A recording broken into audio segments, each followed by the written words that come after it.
Welcome to Exploring Ways to Wellness. Today we're diving into mindfulness, a practice that's become quite a buzzword. But what does it really mean, and how can it help us in our daily lives? I'm delighted to be joined by a wonderful guest who has discovered the transformative power of mindfulness for her own life. Digging beneath the buzzword to a practice even recommended by the NHS in the UK, Becca will help us understand what mindfulness really is, how to get started, and why something as simple as taking a single breath can make such a profound difference in our lives, as it has done in hers.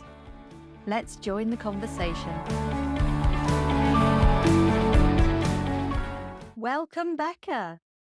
I wonder if you'd start by just giving us a little bit of your background and how you got into mindfulness. Okay, so my background goes back to when I trained as a beauty therapist in 1988. I was a beauty therapist for several years, and then I had my own business. And then I trained in clinical aromatherapy, clinical reflexology. So I've always been involved in the alternative therapies. But way back then, in the 90s, early 90s, it wasn't seen as the norm as it is now. It wasn't as accepted. So I felt like I was constantly fighting against the tide a lot of the time. After that, I went into education, teaching beauty therapy and holistic therapies. And then it came to like modern day 2019. And then I went into mindfulness and last couple of years into EFT tapping. So it's been a long, slow journey, but I feel like I'm getting to where I need to be right now.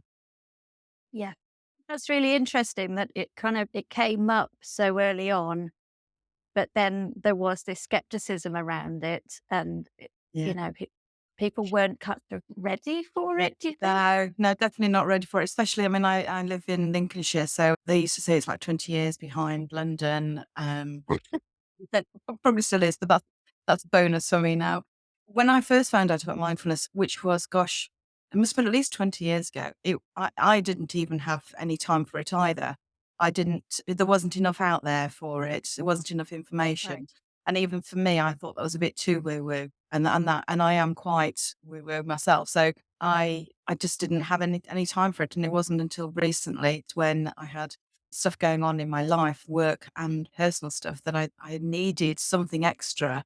And it just happened to be there at the right time. And I'm a great believer in things coming up at the right time and being in the right place. 100%. You're almost not open to things as much, are you, when you don't need them? You're not And ready for it, are you? You're very close minded.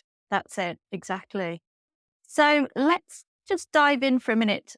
I mentioned at the start that it's almost become a bit of a buzzword, but actually mindfulness is something quite specific, isn't it? So could you just talk us through what's involved?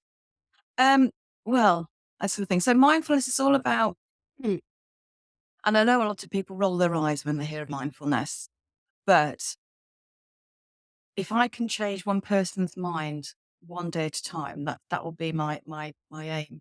What it is all about being in the moment, being connected to your mind and body, because a lot of the time we're always in our heads, and we're just thinking about everything. We're worrying about stuff. We're planning stuff, and we're not connecting the mind and body together. So we don't we may think, oh, I'm okay. But actually the body's saying, do you know what? You're really stressed, but you're not taking any notice because you're not even connecting the two, mind and body together.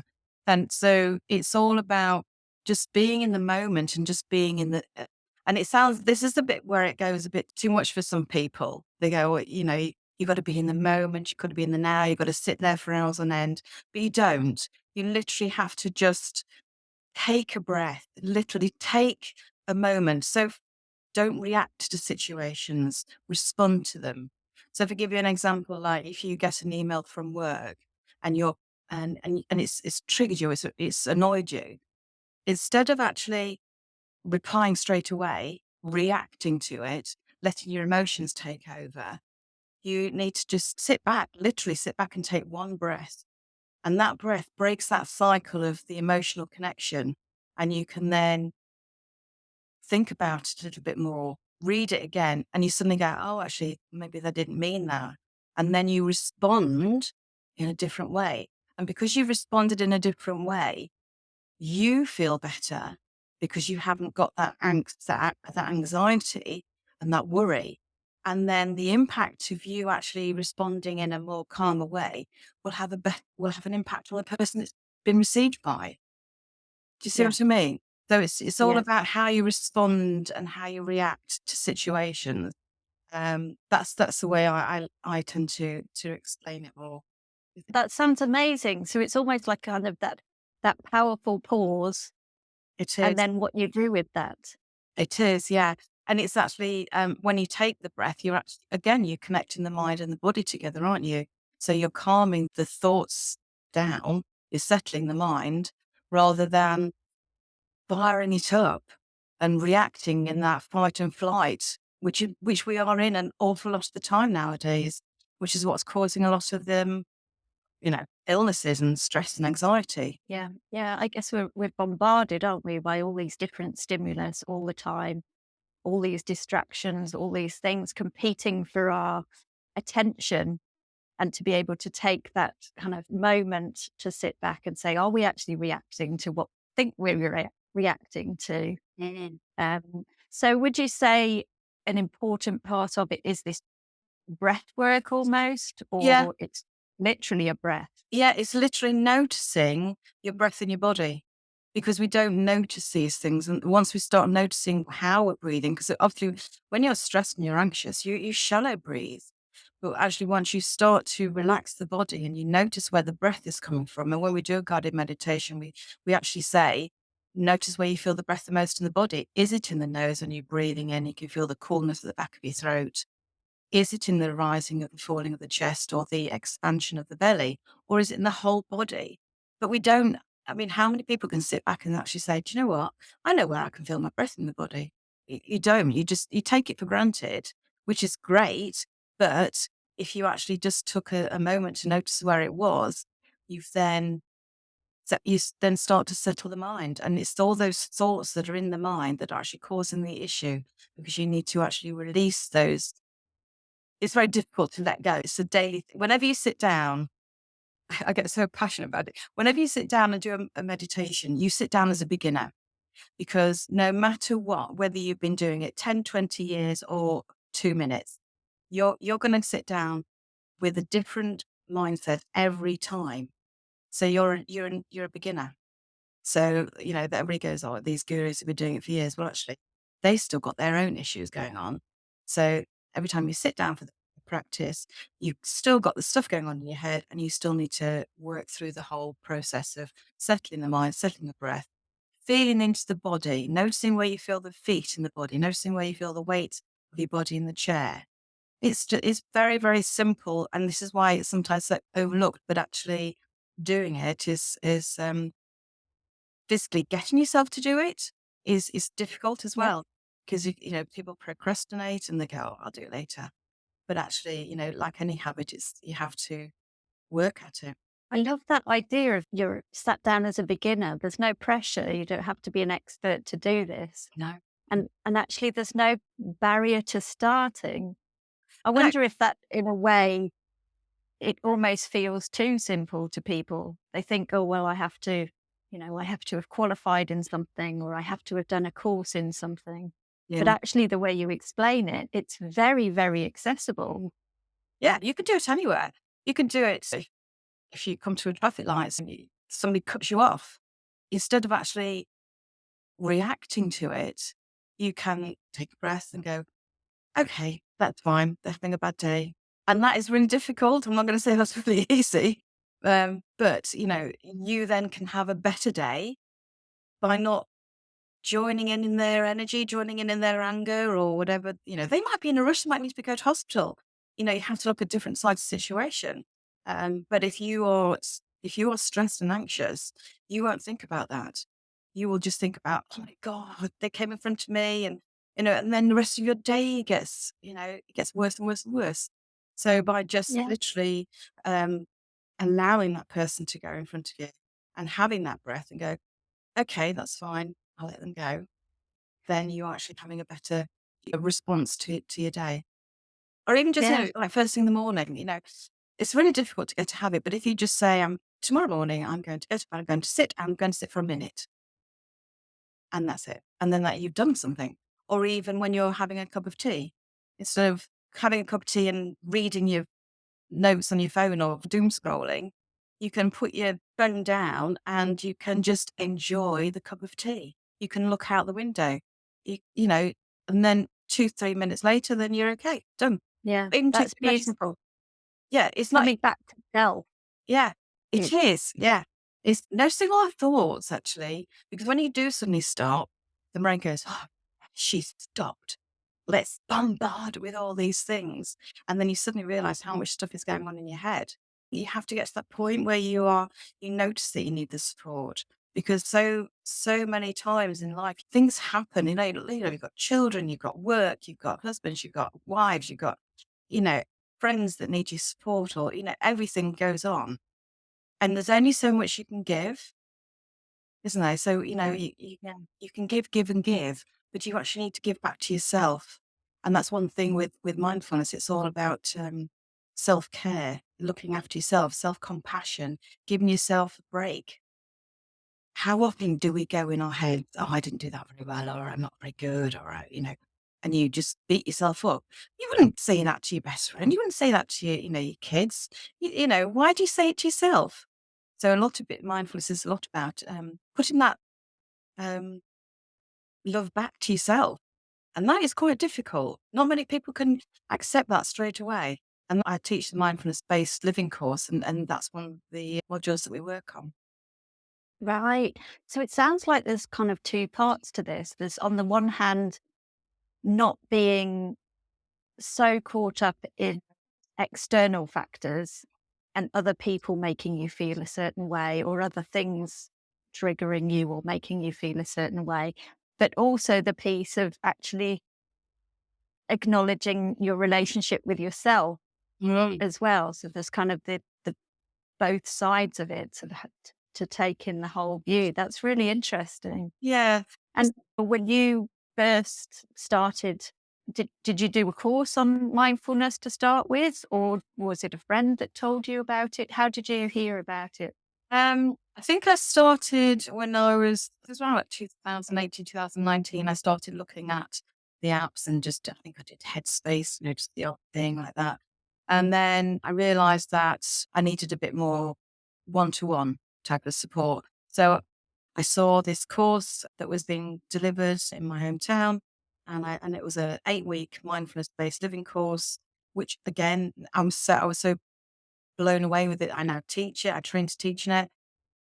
Cool. And I did that. And so I did that one, and I did mindfulness-based stress reduce course. Once you start, you think, oh, I'm going to try that one. I'm going to try that one. And yeah, the structure helped me more than Right. anything. And the availability of speaking to somebody, and listening, and gaining the experience of what they've been through. And just to say, oh, do you know what? I've done that. Yeah, that's how I feel. And it's so good to be able to say that, and acknowledge that in your own mind, that you're not on your own. Because in your head, you think you're going through this all on your own, but actually you're not. We're all going through it. We're just not very good at telling everybody. It's like when you have children, when you have the babies, and you meet up with mums, and you pretend everything's okay. But actually, you're really struggling, and you just need someone to go, do you know what? I've had a really bad day. And you go, yeah, so have I. Yeah, yes, definitely. It's funny, isn't it? In a world where we're so connected, we can feel so alone. Yeah, yeah, yeah, definitely. And that's why, that if you are alone, as long as you're alone and you feel okay in yourself, it's when you're alone and you don't feel okay in yourself, that's when you need the support, possibly. Yeah. If you can't even be a friend to yourself, you Exactly. know, you really are truly alone, aren't you? Yeah. Wow. Yeah. Amazing. And did you have any specific things happened along your mindfulness journey that stand out as being important? So I did a couple of courses, and it's one of them things. It doesn't happen overnight. It's a Right. gradual thing. So I made a decision to myself to get up every morning and do a practice. And whether that was a guided practice after doing my courses, because you get your own little recordings and stuff, or whether it's a, insight timer, or, any type of guided meditation I liked. But also I liked to put a timer on, do 20 minutes. But I made sure that I said to myself, I kind of like made myself a promise that I wanted to get up every morning and do it. So it's now a habit. It's not like an overnight thing. It's a gradual feeling of what I find with mindfulness, whenever I sit down, it creates space in my mind. So like a lot of the time when do some mindfulness or any sort of meditation, it's just, I feel like, I've got fog in my brain. And obviously when I started it, 2018, 19, in hindsight, I've probably had perimenopausal stuff going on as well. And now I can link them together. But at the time, I didn't. Because you're so, oh gosh, you've got so much going on in your head and you can't think straight. And that is A, stress and anxiety, but B, also perimenopausal, which is anxiety and the self doubt and the lack of confidence, the whole lot. So you imagine two things going together. So yeah, I find that it helped me to lift the fog and like I saw clearer. I just felt a bit clearer in my head.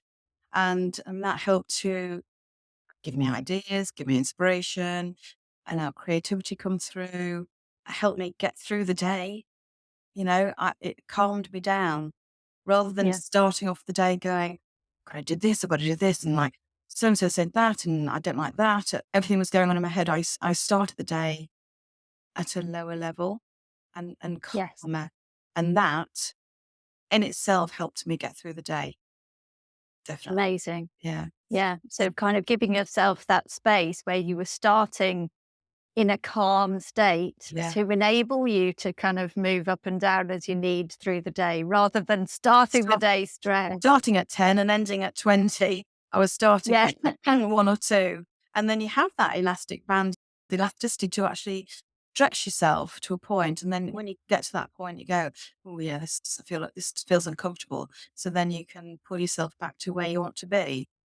But I love yeah, that. I didn't realize how the impact it was having on me until somebody came up to me and said, "Oh, this is at work. Said, oh, you're always so calm." I'm like, "Yeah, I am, aren't I?" Because I was actually responding and, I was finding that people were coming to me to talk to me about situations because I had that calm outer, obviously, look and Yeah. the guidance I gave them, because that was part of my job role anyway, Okay. was not reactive, not emotional, I presume. Yeah. But yeah, Yeah. there wasn't, so like what I'm trying to say is there wasn't any specific point when I went, "Oh, I'm mindful."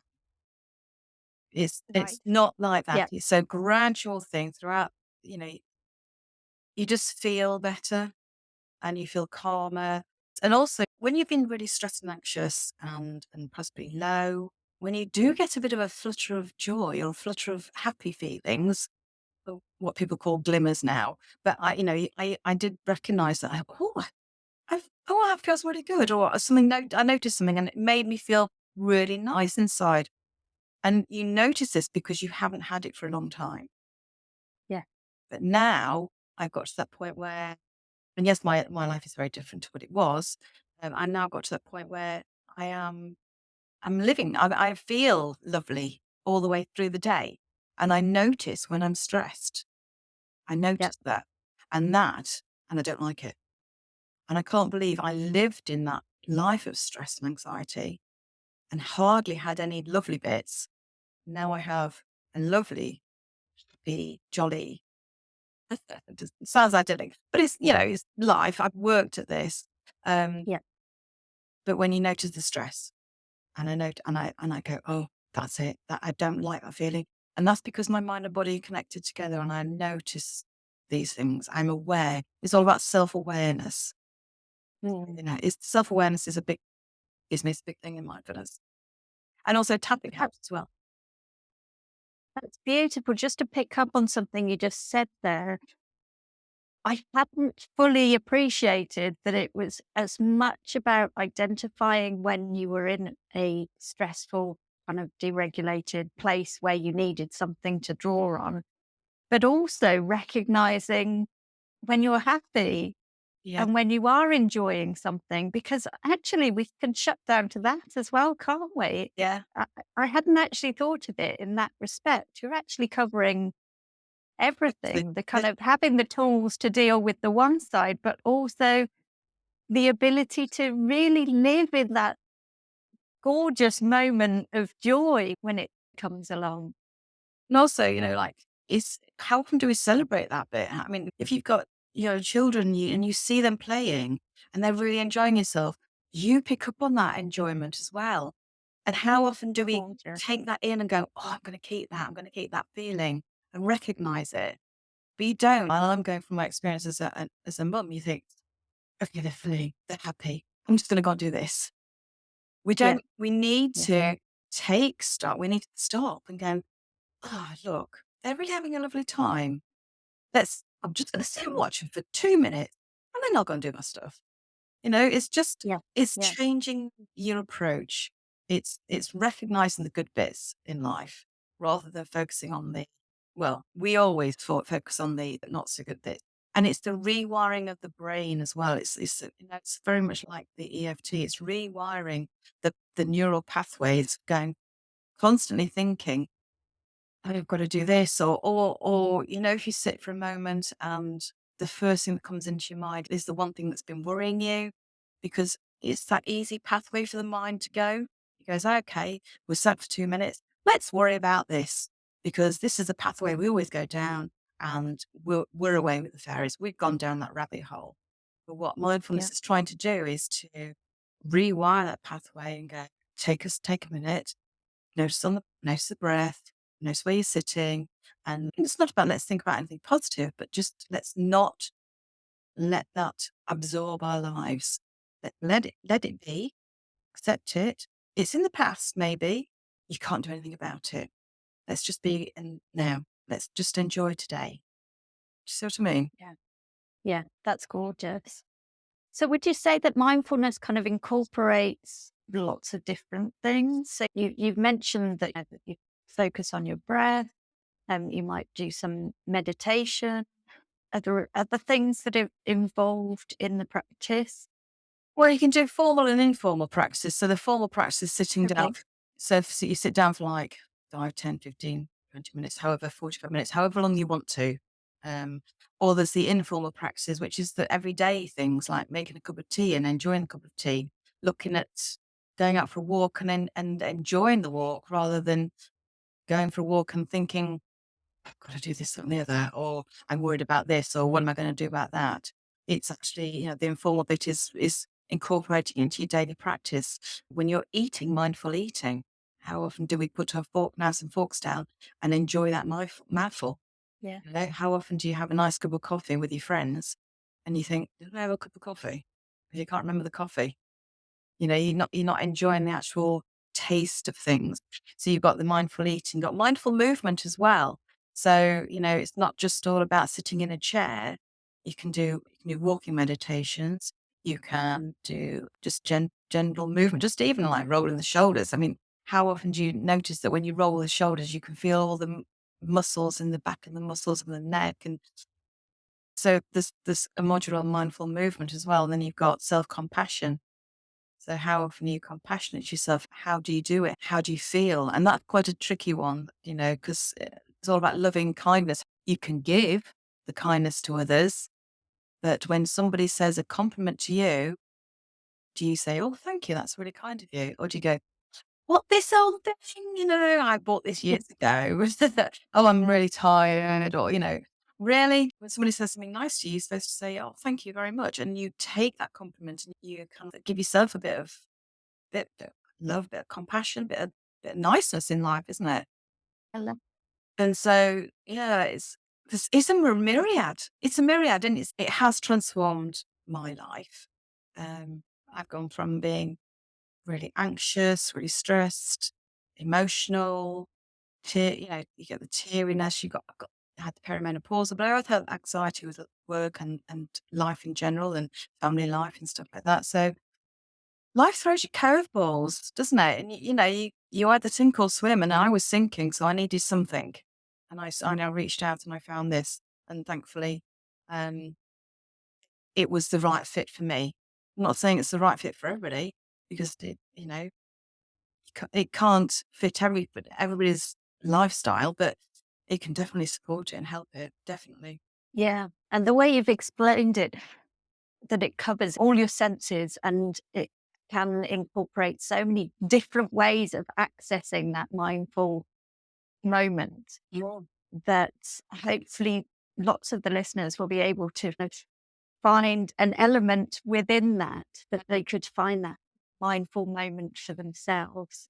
I know you offer courses and things yourself, don't you? Well, I teach a 4-week introduction to mindfulness, and so it's like a beginner's course because I felt that 8 weeks all in one go can be quite heavy if you're not ready for it. So I introduced a 4-week one, and then I do an 8-week one as well. It kind of like teaches you how to bring in mindfulness, integrate mindfulness into your day through mindful movement, eating, formal sitting, daily practices, and it's also support in there as well. So yeah, I love doing that. Sounds incredible. I'll make sure that I include in the show notes any links to Becca's courses. And I think she's got a blog that's got some great information on there as well. Yeah. Is there anything else that you've been either looking into or you also use towards your wellness? So I do EFT tapping as well. Well, what I've actually done is because I do mindfulness and I do tapping, I fuse them together. So when I do sessions in my local area and I do it online as well, it's a double whammy. It's a really double whammy. So tapping helps to obviously helps to regulate the nervous system. And then once I've calmed the nervous system down, I go in with the mindfulness and you go into a deeper mindfulness meditation, and it's a really good balance. And I'm finding people are having a lot of impact on that. So that's what I'm really, really enjoying at the moment. So I'm kind of like um, tweaking and just, building that up and fusing it together. We start at the beginning, you've got to be at the right place at the right time. I feel Yes. like the whole of my career, I've come to this point where I've got all this experience of all this holistic stuff. And then I've got this mindfulness and I've got this tapping, and I know it's going to have an impact on people. And I know that it helps to support people in their everyday lives. They're stressed. We are, and the beautiful thing is that you've kind of come to that place from experiencing it yourself. You haven't just been picking up on some fad or buzzwords, as I said at the start. It's actually you've tried this out, you've lived this, Yeah, yeah, you've experienced what the potential is. yeah. I've come from Um, a low place to where I am now, and I am so grateful every day and that's the other thing, gratitude. That gratitude comes into mindfulness as well. It's just a whole thing. I love it. Yeah, fantastic. I mean, gratitude, as you say, can change your outlook completely, can't it? I can see how it would link so closely with some of the mindfulness, other practices that you were talking about, because it's that taking stock, isn't it? Coming back to yourself, understanding yourself, and actually the environment I really am in, it's not necessarily all bad or all good, but if I can look out for the good and enjoy the good, Yeah, yeah, then that can really change your mindset going forward. And yeah. And reflecting as well. We don't reflect enough. Um, no, even if you journal and write down, because that's another thing that I found that when I needed some support, I used to write, and just getting it down on paper gets it out of the head because we've got too much going on in our heads. So if you actually get it down on paper, it's like a therapeutic, I don't know, healing. You write it. You don't have to read it afterwards, you know. yeah, But as long as it's down on the paper, then it's out of your head. Yeah, yeah, there's so much mindfulness and well, any therapist can help with really. But from my personal experience, I have gone from being very low, struggling with work and life and personal stuff, and then just gradually taking that step and moving forward upwards. So yeah, as long as you ask and reach out for help, I think anything can help if you're ready for it. yeah. You've got to be ready for it. That's the important thing, isn't it? Being in that place that means you can say, this isn't actually the way I want to live anymore. Yeah. And I do need some support in doing that. And the resources are out there. It's just being able to take that next step. Finding them right. Well, this has been so lovely to talk to you, Becca. We've learned loads. I wish this conversation could go on for another 30 minutes because I'm sure we've only touched the tip of the iceberg when it comes to mindfulness. Yeah. So I would encourage people to have a look at Becca's website or do some research online, find out a bit more about mindfulness. And there could just be a little practice in there that kind of makes all that difference to your day and to the people around you. Yeah. Great. I could talk for England about mindfulness that way. Well, thank you so much, Becca, You're for welcome. today. Thank you. Thank you for joining us on today's exploration of mindfulness. We've learned that mindfulness doesn't require hours of meditation or expert knowledge. It can be as simple as taking a mindful breath or truly savouring your morning cup of tea. If you'd like to learn more about mindfulness or connect with today's guest, you'll find relevant links and resources in the show notes. Until next time, I'm Sarah, and remember, there's many paths to wellness, and sometimes they start with just taking a breath.